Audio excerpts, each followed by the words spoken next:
இது சனிக்கிழமை அன்றைக்கி சந்தைக்கு போயிருந்த அன்றைக்கி எடுத்த விலாக் தான். சந்தையில் வந்து விலாக் எடுக்கிறதுக்கு வந்து பார்த்திங்கன்னா எனக்கு டைம் இல்லை, குழந்தைய வச்சுட்டு எடுக்க முடியல. வீட்டுக்கு வந்ததுக்கப்புறமா தான் வந்து பார்த்திங்கன்னா அந்த வீடியோவே வந்து நான் ஷூட் பண்ணியிருந்தேன். ஸோ என்னென்ன காய்கறி வாங்கிட்டு வந்திருந்தேன் அப்படின்றது தான் வந்து உங்ககிட்ட காமிச்சிருக்கேன். இன்றைக்கி நான் போன பிளானே என்னென்னு பார்த்தீங்கன்னா பொங்கலுக்கு படைக்கிறதுக்கு தேவையான காய்கறி எல்லாம் வாங்கிட்டு வரதுக்காக தான் போயிருந்தேன். பட் ஆனால் அங்கே போனதுக்கப்புறமா ஹஸ்பண்ட் வந்து இன்னும் 4 days இருக்குது, அதுக்குள்ளேயே வாங்க தேவையில்லை, இன்னொரு நாள் வந்து வாங்கிக்கலாம், தேவையானது மட்டும் வாங்கிட்டு வந்துருங்க இந்த 4 daysக்கு அப்படின்னு சொல்லிட்டாங்க. சரி ஓகே அப்படின்னு சொல்லிட்டு இந்த 4 daysக்கு ஸ்கூலுக்கு வந்து லஞ்ச் பாக்ஸ்க்கு என்ன வேணுமோ அதை மட்டும் வாங்கிட்டு வந்துட்டேன். வீட்டுக்கு வந்ததுக்கப்புறம் பார்த்தா தான் தெரியுது எல்லாம் வெறும் க்ரீன் கலர் மட்டும் தான் வாங்கியிருக்கேன். இதை வச்சு நான் என்ன சமைக்க போகிறேன்னு எனக்கே தெரியல. எந்த ஒரு ஐடியாவும் இல்லாமல் ஏதோ வாங்கிட்டு வந்துட்டேன். சரி பார்க்கலாம், எப்படியே சமாளிக்க வேண்டியது தான். அடுத்ததாக கோலம் கலர் எல்லாம் வந்து காலி ஆகிடுச்சு, அதை வாங்கிட்டு போயிடலாம் அப்படின்னு சொல்லிட்டு இன்றைக்கி வந்து பார்த்திங்கன்னா ஒரு 13 கலர் கிட்ட வந்து வாங்கியிருந்தேன்.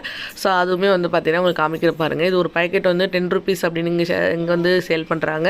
உங்கள் சைட்லாம் வந்து எவ்வளோ அப்படின்னு சொல்லிட்டு மறக்காமல் கமெண்ட்டில் சொல்லுங்கள். வாங்கிட்டு வந்த கலர் எல்லாம் எடுத்து பார்க்கலாமே, வீடியோ எடுக்கலாம் அப்படின்னு சொல்லி தான் வெளியில் எடுத்திருந்தேன். எடுத்ததுக்கப்புறம் தான் தெரியும் இதை காப்பாற்ற முடியாது போல இருக்குது இவங்ககிட்ட இருந்து என்னால். நல்ல வேலை பேக்கெல்லாம் ஓப்பன் பண்ண முடியாததெல்லாம் வந்து அப்படியே இருக்குது. பல்லு வந்ததுக்கப்புறம் என்ன பண்ணணும் அப்படின்னு தான் தெரியல. ஸோ அதுக்கப்புறம் வந்து பார்த்திங்கன்னா காய்கறியெல்லாம் எடுத்து வச்சலாம் சொல்லி எடுத்துகிட்டு இருந்தேன். பாருங்கள் என்ன பண்ணிகிட்ருக்கான் அப்படின்னு சொல்லிட்டு அது மேலே படுத்து புரண்டு ஒரு வழி ஆக்கிட்டான். காய்கறியெல்லாம் போய் வாங்கிட்டு வந்தது பெரிய விஷயம் இல்லை, இவங்ககிட்ட இருந்து காப்பாற்றி எப்படி கொண்டு ஃப்ரிட்ஜில் வைக்க போகிறேன்னா எனக்கே தெரியல.